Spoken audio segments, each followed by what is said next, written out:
Yes, thank you again. And I have I guess, great opportunity to present to you some of my experience in not one, but two startups.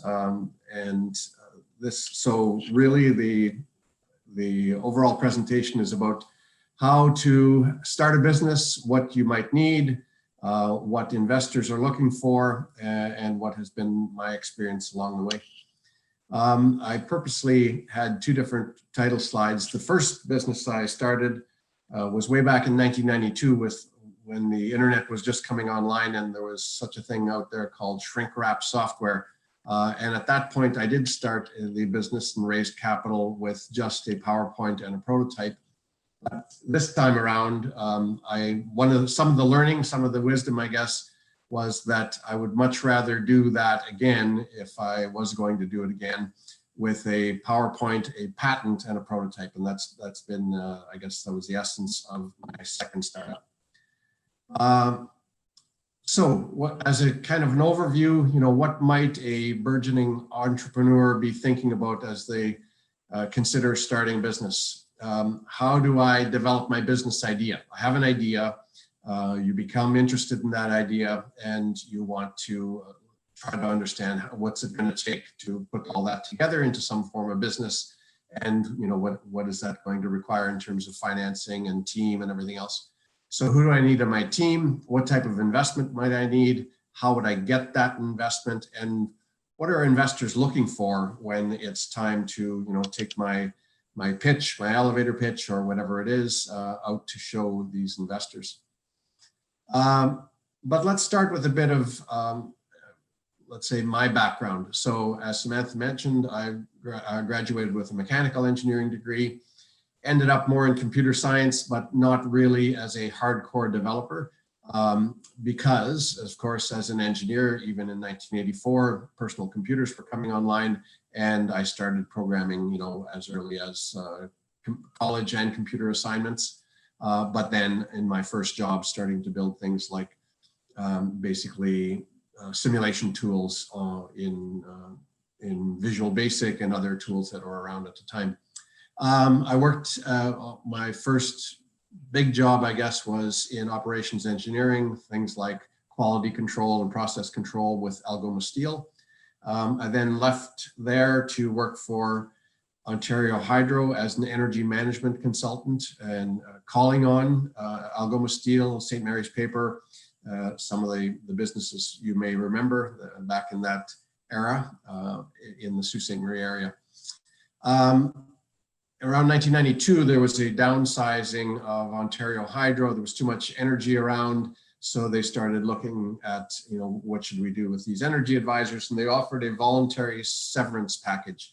And I had already had this idea of starting a business. It was a business management application, a piece of shrink wrap software, as I mentioned, that would allow you to do team management, performance appraisals, strategic planning, job description design. So how would you run your business on a computer, more or less, but not the financial side that would be covered by accounting software. That company went for a little while till about 1997, and it became clear that we needed much more capital, so we wound the company down. And I went back into working for corporate organizations, but at that point moved from Sault Ste. Marie, because I had become involved in the software world, moved from Sault Ste. Marie to Toronto and started working with another small startup, and then went into Oracle, and then into telecom for 17 years, 10 years with Ericsson, and another 7 years with a company called ZTE, selling telecom gear, the things that make more or less the internet run and the cell phone networks run. In 2017, there was another voluntary severance package. So I guess you could say that in addition to raising funds from investors, I also capitalized on severance packages as a way of kickstarting my, let's say, business ventures. And in 2017, I started full-time then pursuing my second software startup, and we'll get a little bit into that as well. So not sure of the background, maybe we'll get into that when we have the Q&A session of the audience. But maybe, seeing as we're coming from an engineering school and you attended this event, possibly you might want to know a little bit about our technology. So I have just a few slides. It's a very easy, let's say, technique to understand, and it also touches on this patent idea that I want to talk about a little bit. So we have, there are many ways to look, or several ways to build an artificial intelligence. Some of the ones you may have heard about lately are deep learning and big data approaches. Those approaches are probabilistic, and basically, if there's a lot of experience in the data that says that this should be the answer to that question, then that is provided by the computer as an answer to that question. And the learning can go on from more and more data and the behavior, let's say, maybe even of the users. Ours is not that type of approach. Ours is an older approach called a knowledge base approach or a semantic network approach. It's been around for, concept's been around for maybe 35 to 50 years. And people documented and patented different things about a knowledge base or semantic networks. So that's kind of the bottom part in green. And you could look at this, let's say, relationship that a person can be related to a house through some relationship type. And we call that a knowledge record in our system. And that's part of a knowledge base because the person can have many other relationships. They can own a car, a person can have a child, a person can be a son of someone else. There's many relationships between houses and cars and tables and people. All of that put into a large database can become a knowledge base, and we have that. I guess the eureka moment was realizing that if we started to rate these knowledge records by human values, a human value and a rating, then we can start to have an appreciation for the information. So with that in mind, you could say that a record like this, a person can be hungry. That's another knowledge record. It has some negative ratings. And what does it mean if I'm hungry? Well, it's mostly a discomfort, but also it might have some impact on my health, and it might have some impact on my productivity. If I'm hungry, I can't focus on working. In this slide, you see something else. First of all, on the right-hand side, you see a solution. Now we've got similar values, and we have a knowledge record that says that a Big Mac can reduce hunger. So in this case, we have similar but offsetting values. Instead of negative values for comfort and productivity and health, we now have positive values, and we can have other values as well, taste in this case. But the other thing we can do if we rate information by human values is we can have a personalized value profile. So now this effect of a Big Mac satiating my hunger can also be amplified by the fact that I really, let's say I value taste a lot. Maybe I value taste more than I value health, and that might determine my food choices then. And on the next slide, you see this kind of from a data perspective, from a data science perspective. We have the problem, that's the hungry problem. And then we have various vectors in this vector space, as they call them. And we have an apple as a solution, peanuts as a solution, and the Big Mac. But because of my values and the values of that solution, the Big Mac solution, it beats out the other solutions. So the vector in data science terminology, the vector that is farthest away from the problem is actually the one that we might want to prioritize for this person. But the interesting thing is, it would be different for another person. And that's our technology allows personalization in this regard based on human values.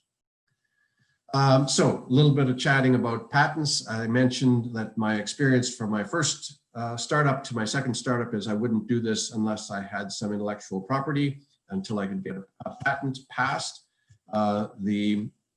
Let's say, venture actually started very early, around 2012. I filed for a patent, and in 2015, I received the US patent, and later the Canadian one, and later Chinese. But at some point in there, remember 2017, I started the second business full time.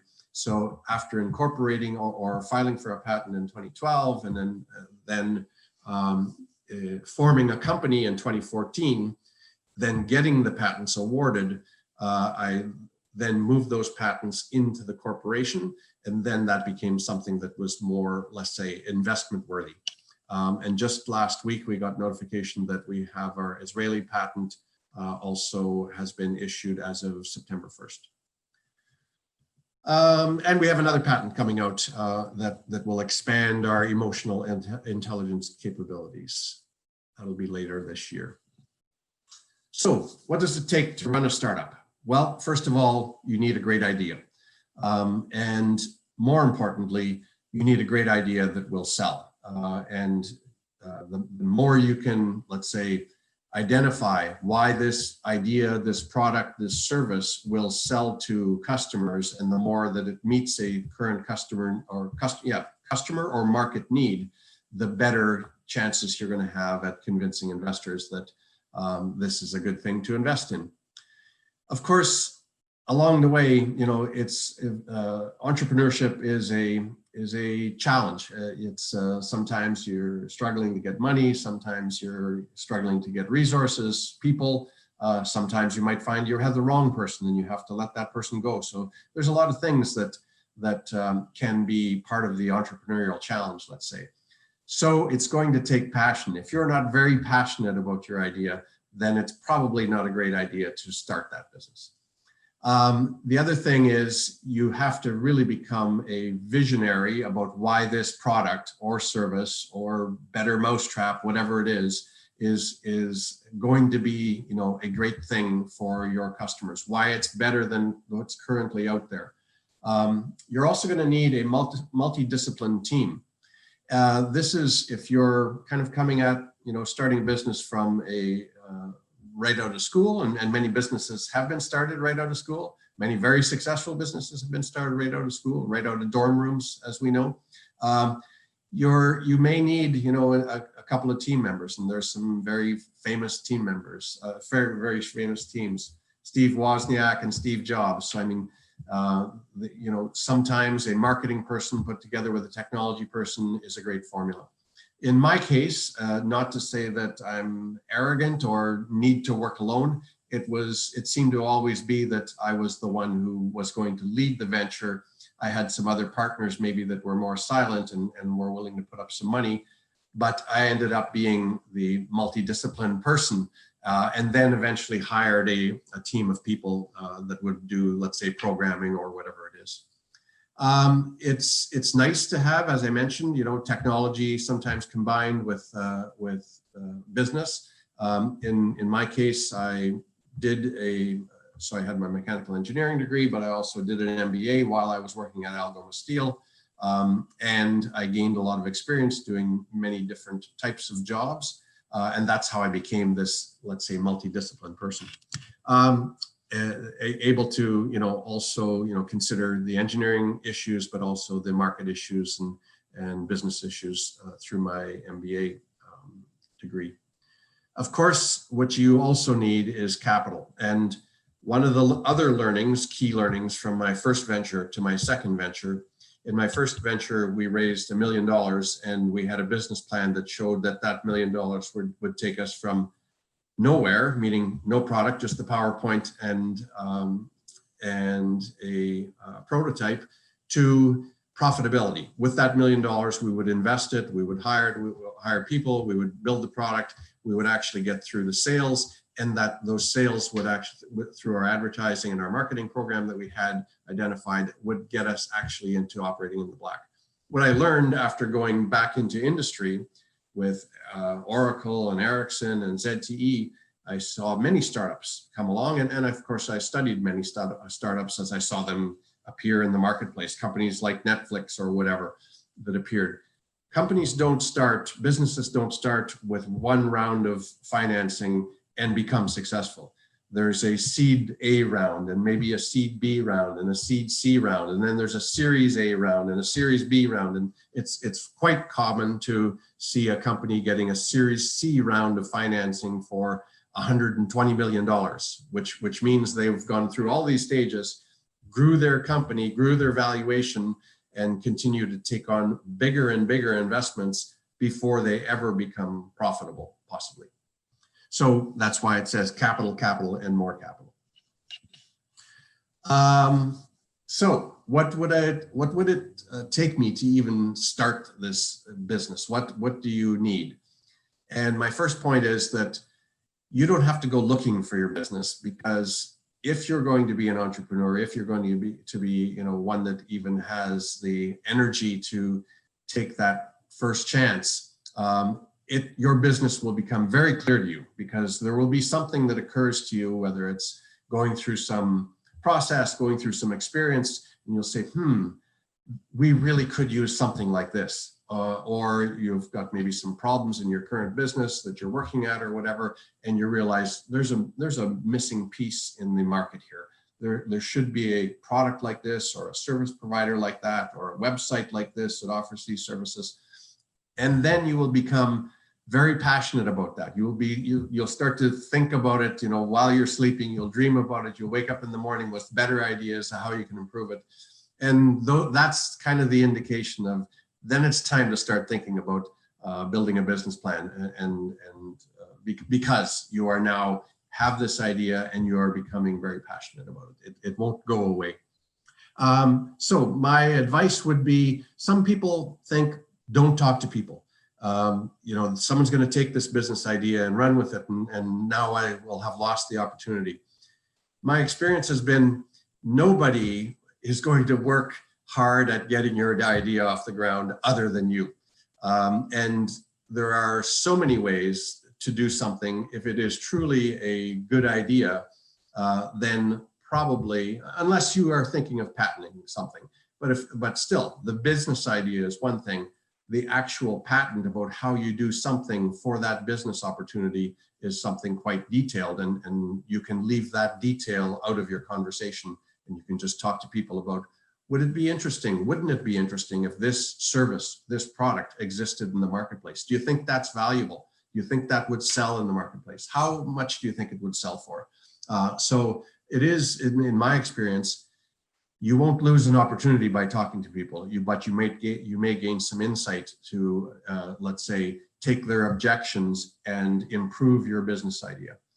In my latest venture, I went from this idea of what we now call an emotional intelligence, this values-based artificial intelligence.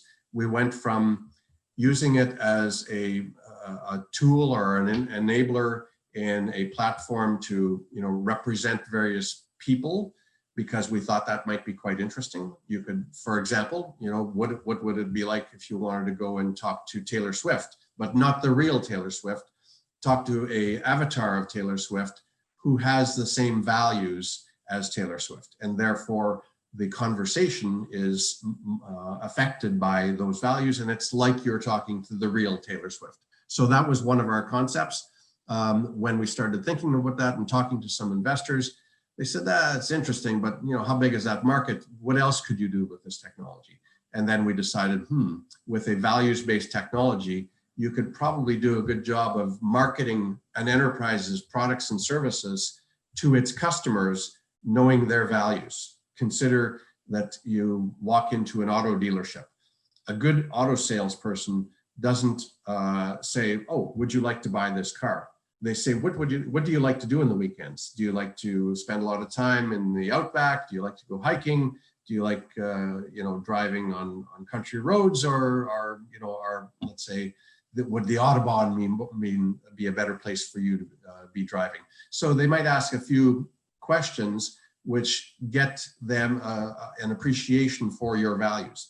At that point, they'll start thinking, okay, now I know how to sell to this person, and I know what this person needs. They value this, therefore that's what I'm going to talk to them about. This model of car, but not only that, these features on this model of car. I'll talk about the acceleration. I'll talk about the cornering capability, because I know this is a performance type buyer. They value performance.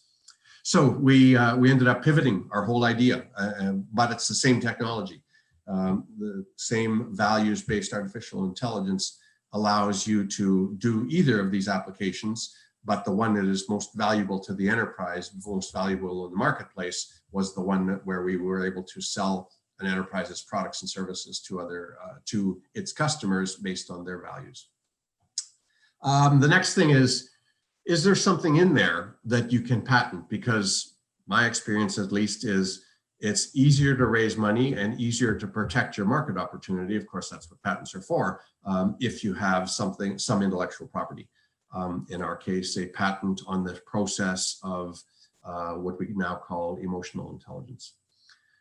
Then of course, you need to start working on a realistic business plan. As I mentioned, the first business plan that I did and money that we raised for our first venture turned out to be, not a reasonable business plan, because it actually, required 2 or 3 times the capital that we thought we might need out of the gate. Of course, if you start to build your business plan and whether you're building a robot or a new process for pulp and paper or a computer software application, in any case, you're going to have to require, whether it's machines or let's say human resources, programmers, you're going to require certain things. You require these things for a certain period of time before you can build what might be called your MVP, a minimum viable product. Then you need to get your product fully industrialized for the business, for the industry. And then you need to have enough time to sell that product and eventually break even. So that may require several steps of financing. And you can put in your business plan that here are the steps of financing. I'm just going out for step 1 now, but we realize that there will be these steps within the overall business plan. So again, my experience is that it would be great to have intellectual property. So I wanted to take a few minutes to cover that.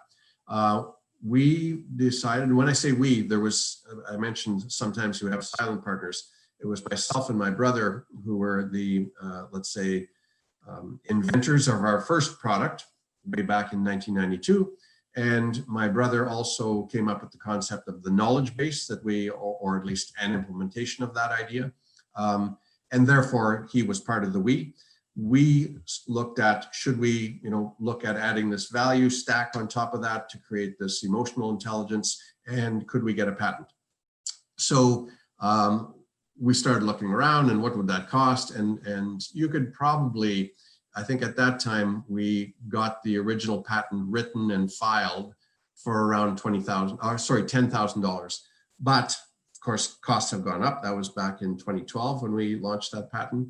Costs have gone up, but not only that, there's a few more steps after you've written and submitted the patent to getting it issued. And then what we also found out is, as soon as you get your first patent, and people usually go after the US market because it's a very important business market, as you can understand, and opportunity to sell your product and services. As soon as you issue or register your patent, it starts a clock ticking. And you have 18 months after that time to launch the patent in or apply for the patent in other jurisdictions. And then after that, you have another 12 months to actually say, yeah, I'm looking at an international patent, therefore I'll file my patent with the World Intellectual Property Organization. And after you come out, you have 18 months to do that. After you come out of those 18 months or shortly before, you have 12 months to say, I also want to pick off these jurisdictions. I want it to be in Germany and France and Sweden, whatever it is, China. You can pick off various jurisdictions and you have time to do all of this, but you have a limited time. So this clock starts ticking, these clocks start ticking, and then you have to make decisions. Do I want to file an international patent? Which markets do I want to pick after the 12 months or whatever the other clock is ticking? So during that period, you're investing a couple of 2,000 euros over here for that, and another 1,000 euros over or dollars or whatever it is, or pounds over here for this. So I would say you should budget for around $20,000 for a patent. And that's a patent not only for the US, it's a patent for the US, Canada, and some international markets. While that's happening, after you've filed, then it gives you time. You've got a lot of time. Now the idea is actually captured and it is patent pending in that phase. But if things work out well for your patent, then you will have locked up an opportunity for 20 years. A patent is a 20-year license, more or less, to produce a product in that way, according to that patent, in a certain jurisdiction. So you've got 20 years, and you've got some time even before it's awarded. Usually takes about 3 years to actually have a US patent go from application to award. So in those 3 years, you can start, doing your business plan. You can start maybe building a prototype of your product. You can even start testing that prototype in some pilots. And then at the time when your patent comes out, now you have a much more, let's say, you have much more experience and a much better foundation to decide, yes, I'm going to get very serious about this business. Of course, it's already cost you some money, so you're already into it a little bit. But it's something where you can say, yes, now I know I've got a good enough opportunity. There is enough market interest. People like the prototype, and we got the patent. Now let's go looking for some major funding. So this patent allows you to, tell your investors that we have, a somewhat, let's say, somewhat opportunistic market opportunity here, because we have, defined this process to build this product, and only we can do that. Only we can deliver this special feature because of this patent, in our case, emotional intelligence, as we call it. So my experience and recommendation would be that don't try to write a patent and file it on your own. There's great value that comes from having a patent attorney look at and a patent agent draft your, and sometimes those are one and the same. The same person can be both a agent to help you draft your patent, but also an attorney to help you file it and look over any of the legal issues. But the idea of having those combined, actually, you would get that combination of knowledge anyway, because you go to any patent firm and they're going to have, both the engineers that can help write the patent and the lawyers who can help also draft the patent or draft language within the patent, which help you cover off as much of the market opportunity as possible. And that was the insight for me, is, wow, if you just change the words like this, for example, small example within our patent, we talked about human values as a rating scheme. So a value like, let's say, honesty, with a rating like +5. That would be one way to rate, a piece of information. What the patent agent said to us is, well, maybe you can use human values, but maybe you could use something else. If it was a chemical process, could you use chemical valencies? And would that be something that would be a rating scheme in a chemical process? Yeah, okay. So anyway, the patent that we got awarded actually says a value rating pair. That's all it is. And we use within the claims, one of the claims is that these value rating pairs could be human values, and they could be rated similarly with an integer, and still be able to allow the machine to calculate on that. So the recommendation is work with a decent patent attorney and agent to help draft your patent. I think that a prototype is also a good thing. It's what this does, especially if you have a patent, is it shows, the investors are probably the most important people that are going to be worried about this, that your patent can, your patent can actually be put into production, not into production. It can actually work. So we can build, this computer in our case, and this computer program that will allow us to take an input, calculate something, find it that there's a problem, and then go looking for solutions which solve that problem. So that was the patent in our second case, but your patent could, or sorry, your prototype could be a robot, or a better process for some sort of pulp and paper or lumber or whatever it is. It's building some sort of prototype is very valuable. In the case of a large mill, that's very difficult to build a prototype, but still there could be a concept, or that could be an opportunity for a simulation on a computer about the process that you're talking about. Good. What prototyping also allows is it allows you to take that out to prospective buyers and get some feedback on what this looks like and works like, and could it look and work a little differently, and get some refinement into your product idea.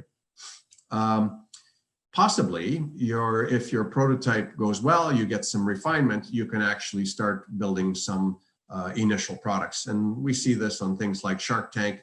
Many of the people that are coming and pitching have already built products, and they maybe even have commercialized these products and they're selling them, but maybe they need to ramp up production and reduce the cost of production by adding machinery or whatever it is, so that they can be more mass produced.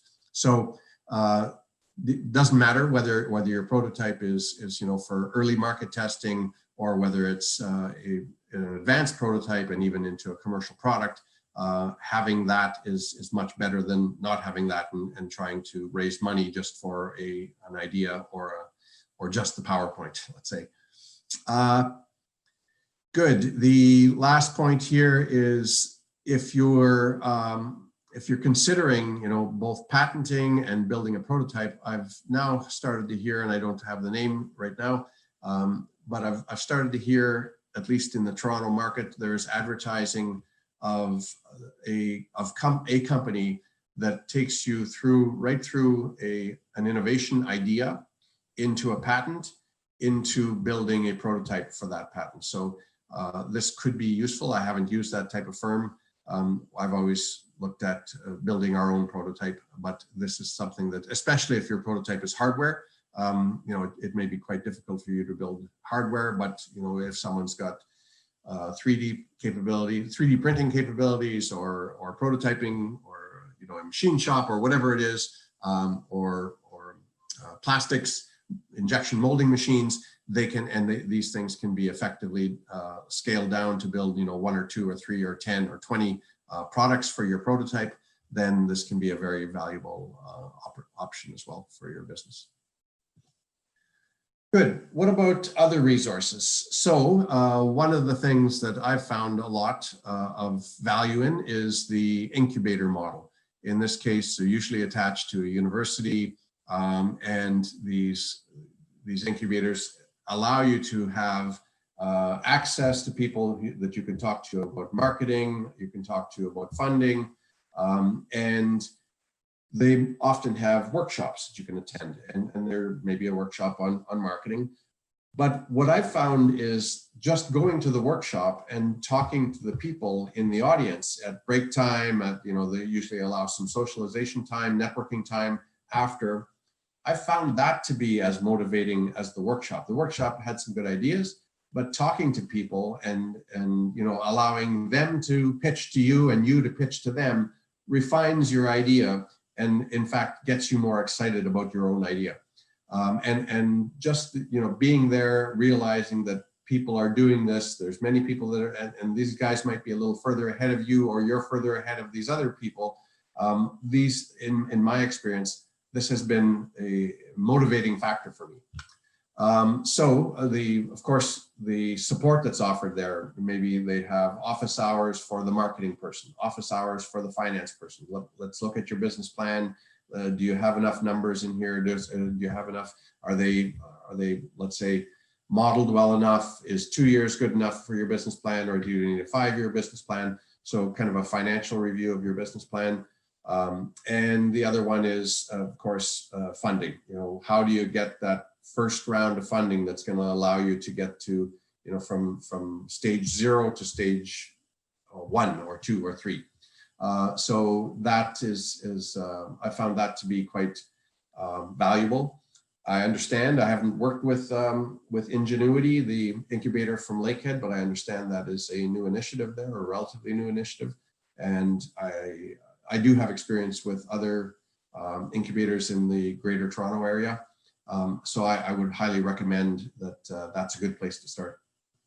The incubators are often a place where larger partners tend to come and join and look for opportunities, or look to support and give back to the market in terms of the entrepreneurial, let's say, spirit, and use, let's say, some of the resources that they have to help entrepreneurs get rolling.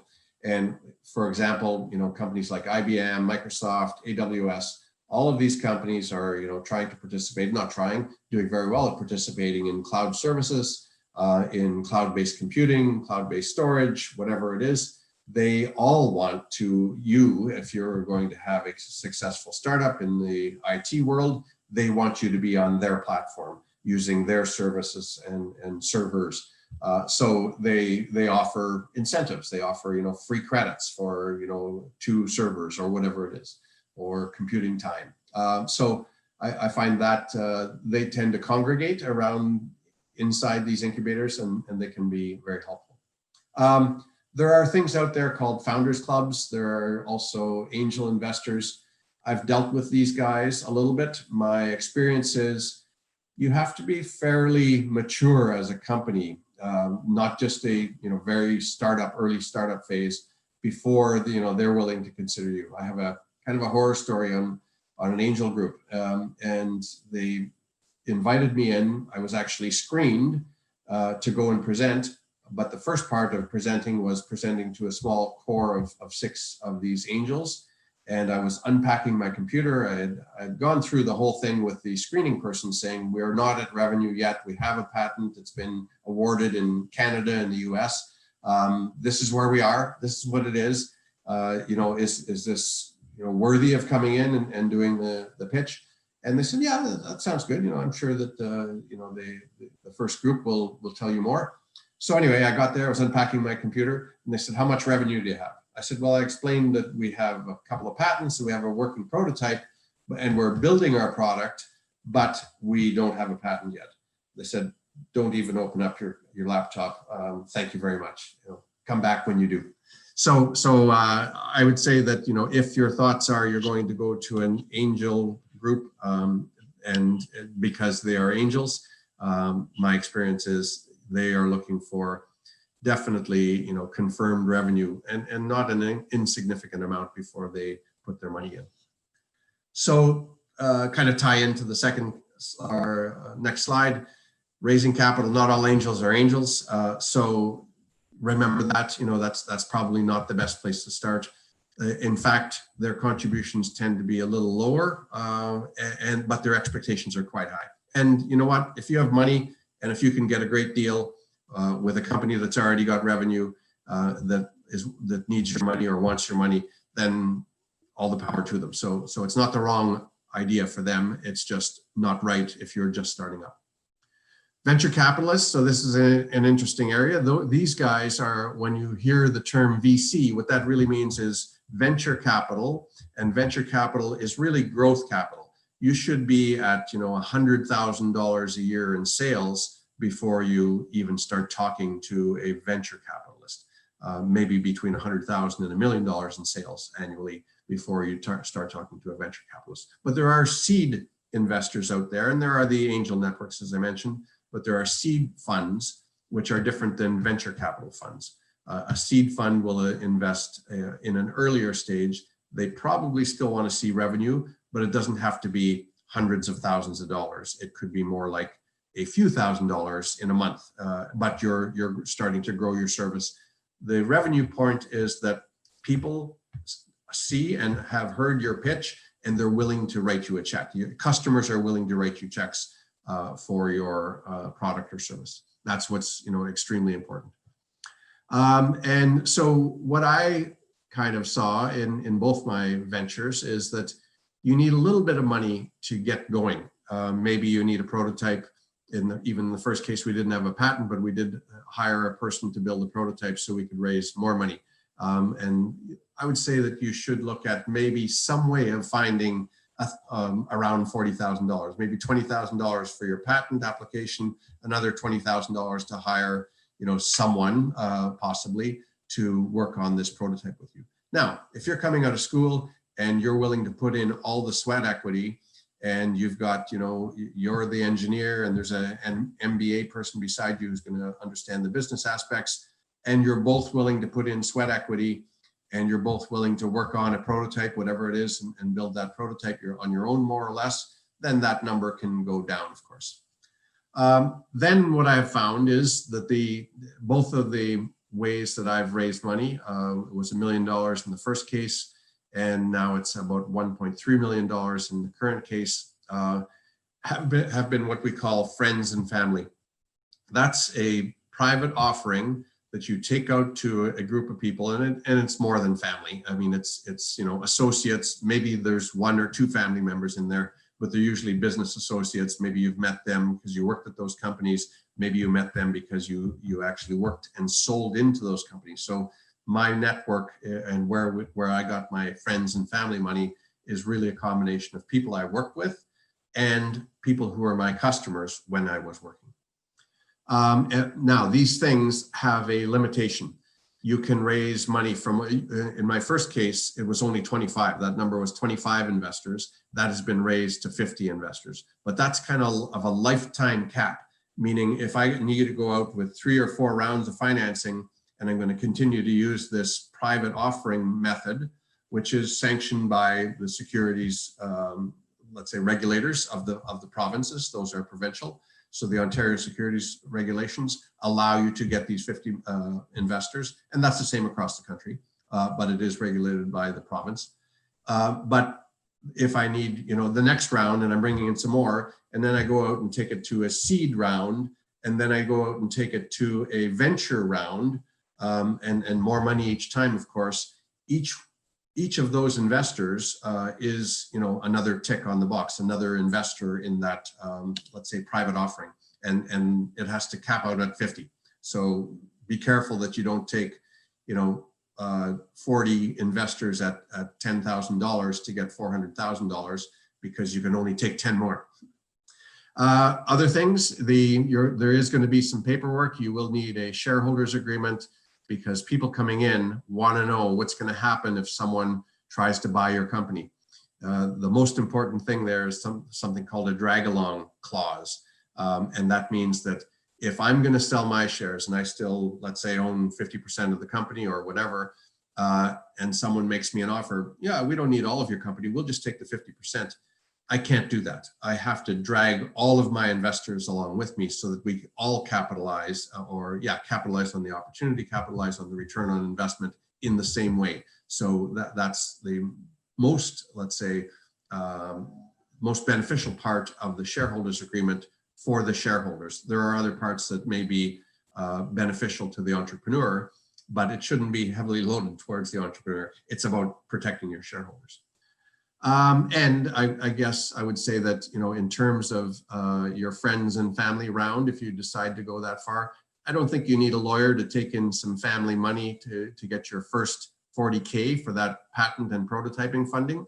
But if you were going to, bring in a few $100,000 up to $1 million, let's say, in a friends and family round, I would highly recommend that you get a law firm to assist you with that. And that's not hugely expensive. Remember that you're going to raise, $500,000 to $1 million.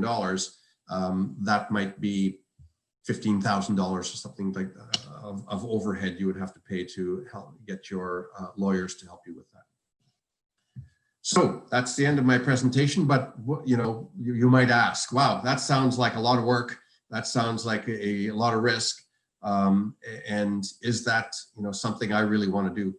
Well, the first thing that is most motivating for me, and maybe for some other engineers in the room, in the virtual rooms, is I wanted to see the product get built. I wanted to see this emotional intelligence platform. I wanted to see this business application that we built in the first business. I believed that those were better things than what was out there. So that was the largest motivation for me, just the belief that I can do something which is valuable, and I maybe that's a little part of my legacy. I want to leave that. I want to show people that I was able to do this. That and is that arrogance? Is it whatever? But that's what drives many entrepreneurs. They want to see it, right? Why did the person cross the road? Because there was something very attractive on the other side. Well, what's very attractive on the other side for me is that product. We got that product out there. Of course, there's a benefit, and some of you in the audience maybe have worked for other companies. there's a huge benefit in being able to say, this is what we want to do, this is what we're going to do, and let's go and do it now. Where as opposed to proposing something to your boss and your boss says, no, I don't think we're going to do that, right? So that's hugely empowering.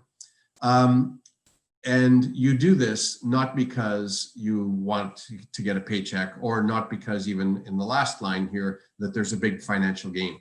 You do this because you love it. And you've probably heard the phrase, if you find something you love to do, you will never work another day in your life, because it's not a job anymore. You wake up and you can't wait to get to work on Monday morning, which is something very foreign to my wife. But that's the way I feel. Every day is a brand new opportunity. Every week is a brand new opportunity to advance your product, advance your business. And you probably have heard that most people have failed at 2 to 3 ventures before they get their second or their successful one. I failed at one, if you want to call it a failure. I don't consider it a failure. It was a huge experience and education.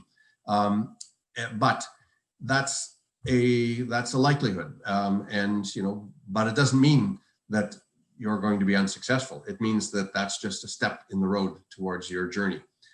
So don't worry that you're going to fail, that you may fail. You will, if you're an entrepreneur, and you will be by that time, you will do another one, like I did another one, although I took a pretty significant gap in the middle to kind of rebuild. And leading a team that are also energized by this idea, leading a team that are able to work together and create something with you. And one of the things you can do to motivate that team is provide options in your company. So you can look at option plans, and basically the idea is you don't give them shares, you give them options. They never have to pay for them until such time as there is a transaction for the company is acquired. They pay for their option and they get the return on investment immediately in kind of one step. So I would highly recommend, offering your employees a share option in the company. It doesn't have to be huge. We're not talking about giving them 5% ownership, a very small portion. And in my company, it's factored by their salary. So what I do is say, yeah, if you come on board for this much salary, we take 25% of that number. At the current valuation of the shares, we'll give you the options for that amount, 25% of your salary. And lastly, of course, there's an opportunity for a huge potential payoff. However, that is intentionally the last item on this list. You should not go into business because you're going to make a lot of money, because remember item 3 here, or item 4, most people fail. So, and I failed. And that first venture cost me me and my wife, about $120,000 personally. So you should not be looking at the last bullet here. You should be, concerned, much more concerned about, the first 3 or 4 bullets than the last one. Very good. So I think the time is not so bad. We have some time for questions, and that's the end of the presentation. Wonderful. Thank you so much, Brian. That was fantastic.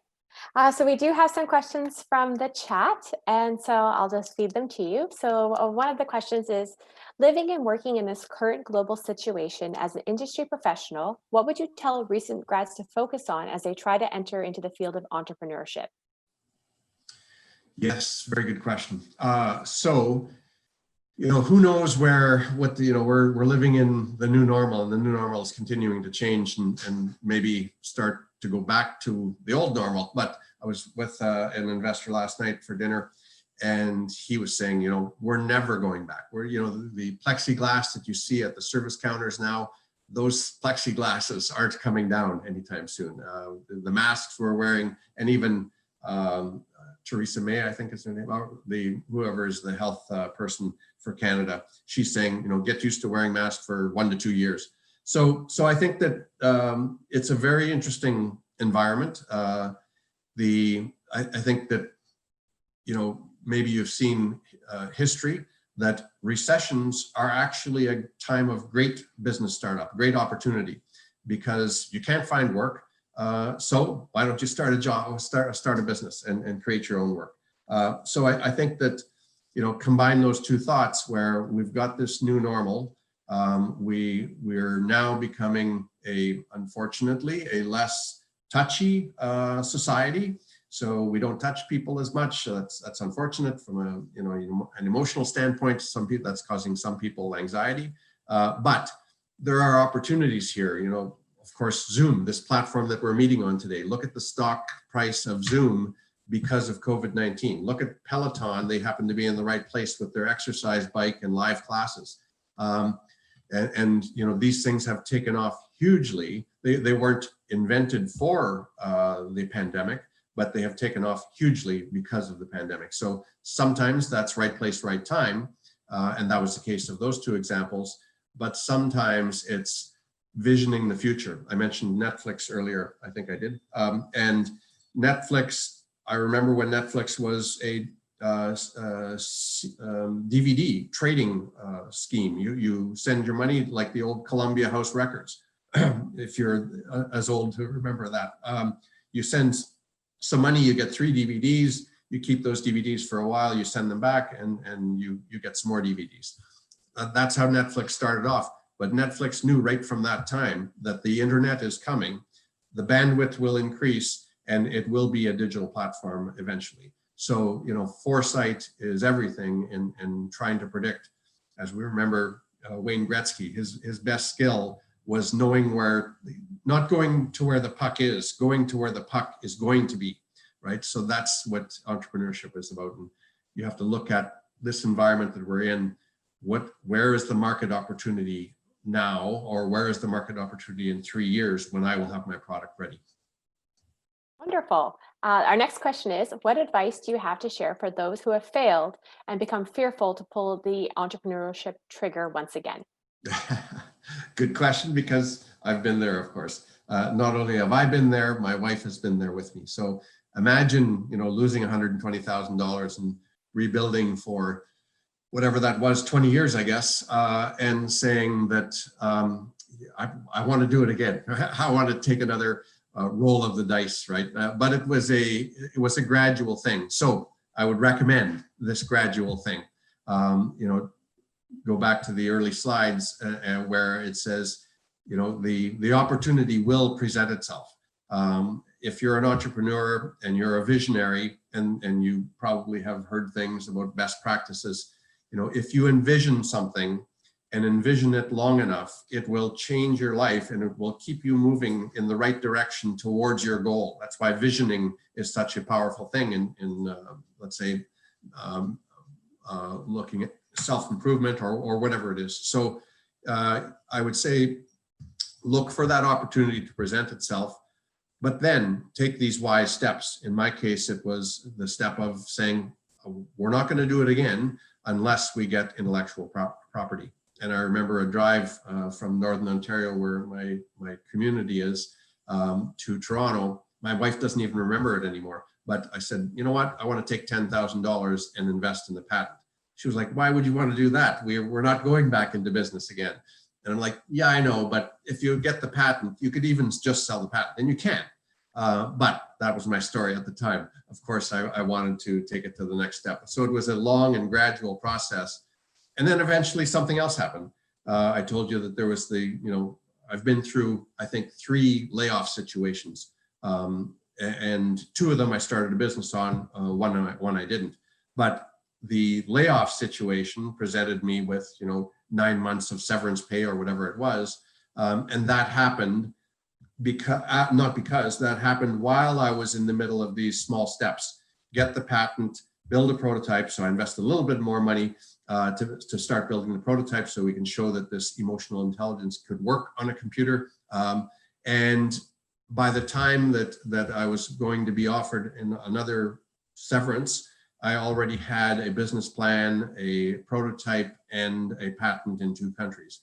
So take wise steps if you have been bitten before, and at some point you will change the risk picture to a point where it's not as risky. And you know what? I just lost my job. So what's my option in this case? So continue to build, continue to keep the vision. In my experience, I am quite a spiritual person. In my experience, things will fall into play. And you know what? It's not magic. It's not fate.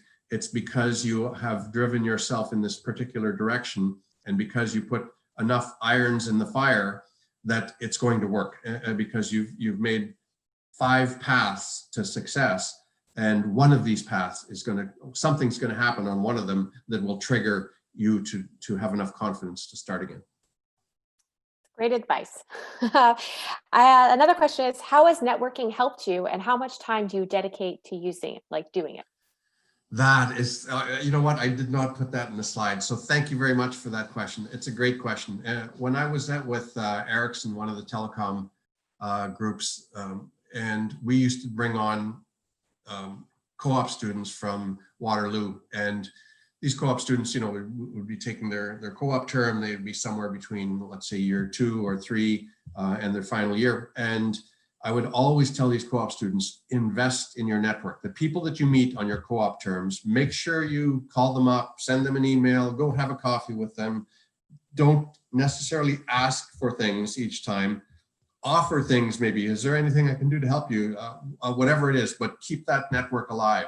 Every person you meet, well, the good ones, every person that you meet that you believe is valuable and could help you at some point, or that you could help them, keep that network alive. So I mentioned that you know, my network was people I worked with, that I raised the friends and family around, was people I worked with and my customers. Imagine that, you know, you used to sell to this person.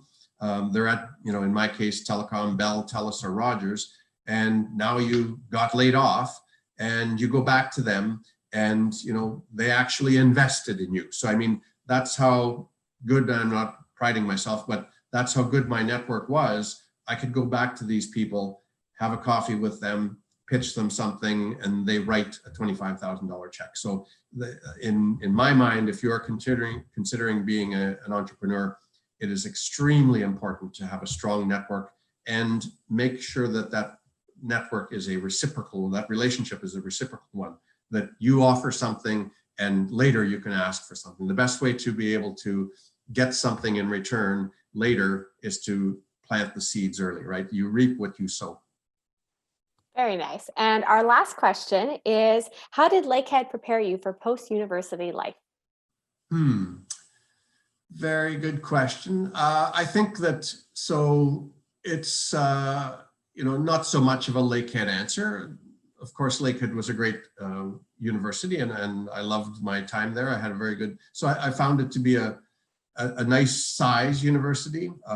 It was much more, let's say, intimate than, of course, U of T or York or something like that. But I'll address my answer more to an engineering degree. So an engineering degree, much like many degrees, teach you how to become a problem solver. And I was already a little bit of a problem solver. And then I went to college. So I took the engineering program where you had 3 years in college and you add on 2 more years at Lakehead. So I was already a problem solver, and, you know, a backyard mechanic, and even, you know, somewhat of a, call it inventor, but not so much inventing things, building things. I built a lathe, a wood lathe out of wood. And my dad at the time, who was a very practical man and a, you know, kind of a self-made engineer himself, I remember him telling me, that's not going to work. You won't be able to build a lathe out of wood and then try to do wood carvings or spindles or lamps or whatever I was going to do. Anyway, I did it, and it worked. So that was the kind of guy I was when I was, you know, 13, 14 years old. And going to, you know, college and then mechanical engineering taught me how to be a better and better problem solver, a better and better critical thinker. But not only that, how to work with people on a project and a team, and actually build something together, or design something together, or build a report together, or a presentation together. So I think that experience, you know, and yes, it's Lakehead, but in general, any engineering degree is you know, fundamental to starting a business and you know, producing a product. But not only that, everything is a problem. In fact, you know, building an artificial intelligence is a problem, and it doesn't change that you know, you're going to be an engineer, a mechanical engineer, and I'm going to work on a steel process for Algoma Steel, versus I'm going to work on an artificial intelligence. It's still requirements and process and output. I mean, it's still the same thing. It's a different medium, but that's the only thing that's different. The problem solving, the critical thinking, the analysis, the root cause analysis of failures that occur, all of that is traditional. It's all horizontal, and all of that can be applied from one discipline to the other. So, you know, look at me here, a mechanical engineer who should be looking at the hinge of a computer, working on, you know, the artificial intelligence inside the computer. You know what? So we just had one more question. Is that okay, Sure. Brian? Of Okay. course. So how do you get comfortable with asking for money? Yeah, that's a good one. I think that it comes through some of those early bullets, right? Is that passion and the conviction in your product, and that your product and your idea or whatever it is the greatest thing. Of course, the experience is helpful the second time around, but even the first time around, I was 32 years old, I guess. Not a lot of experience really to be running a startup. But in both cases, and this is the case everywhere, I had investors who said, I don't know much about the area that you're building in, but I know that you're excited by it. And I know that you are capable of doing these types of things. And you are so passionate about it, you know, I want to be in that, right? So at some point, of course, you have to ask for the money. And as business development, you have to ask for the sales. So it's all the same thing. But it will come from your conviction and your passion. And people will see that. Of course, you have to have something worthy of investing in all those other points of the presentation. But it will come absolutely through, you won't even, it'll almost be the thing where you don't even have to ask. They will say, in fact, just 2 minutes on a short anecdote. So I was out with a friend of mine that I did work with, same age, we worked together at Ericsson in the telecom world. And he was now working in insurance sales and financial services. And I wanted to have lunch with him, tell him about this idea, this venture, and so that I could get to some high net worth individuals who are clients of his, so that I could pitch to them. And he said, well, yeah, maybe I'll get you to some clients. I'm thinking of a couple, but I want to invest. And I knew he really couldn't and shouldn't be able to afford to invest because he had just changed jobs and just got going into this. But he found the investment. We had an option for a follow-up investment. He took the follow-up investment as well. So, I mean, I wasn't even pitching to him, but he said, you're so excited about this. I believe you, I trust you, I'm going to invest.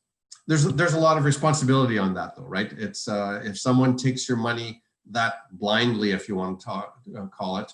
Now, everyone signs something that says you can and very likely may lose all of your money. They sign a sheet that actually says that, a bullet that actually says that on the form, and that's part of the regulation. They have to be fully aware that they are investing in something that could be nothing. Their money could turn to zero. So this is not a uninformed investment eventually, but when people want to put their money into you, into your venture with that much faith in you, then that's a big responsibility. Sorry, wonderful. That's a great advice as well. Well, on behalf of Lakehead University and our Alumni Association, thank you so much, Brian, for your time today. I'm sure if I unmuted everyone and put on everyone's screen, it'd be a round of applause. I do see some emoji claps. I see some clappy hands, yes. So just thank you so much. And I just hope that everyone has a wonderful day, and make sure that you check out our other events that are happening throughout the week. And just again, another round of applause, a virtual round of applause to Brian. Thank Have you a wonderful very much, day. everyone. And thanks for the opportunity, Samantha. Take care.